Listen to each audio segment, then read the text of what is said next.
আসসালামু আলাইকুম। আজকে আমি চিংড়ির বালা চাউল তৈরি করব। এর জন্য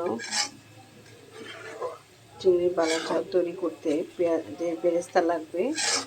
যে বেরেস্তা আমি তৈরি করতেছি, বেরেস্তাটা প্রায় আপনার হয়ে গেছে। এখন চুলাটা বন্ধ করে দেবো।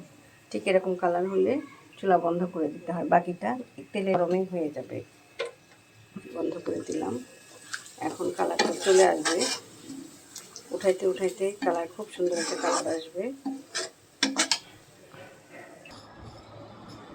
দেখুন মাশাআল্লাহ, অনেক সুন্দর একটা কালার এসেছে। আমি তাড়াতাড়ি ফ্যান ছেড়ে দিয়েছি, না হলে আরও লাল হয়ে যাবে, কিন্তু তখন আর ভালো লাগবে না। এখনকার কালারটাই সুন্দর, তাড়াতাড়ি যেন ঠান্ডা হয়, এই জন্য আমি ফ্যানটা ছেড়ে দিলাম। ঠান্ডা হয়ে গেলে পারফেক্ট একটা কালার।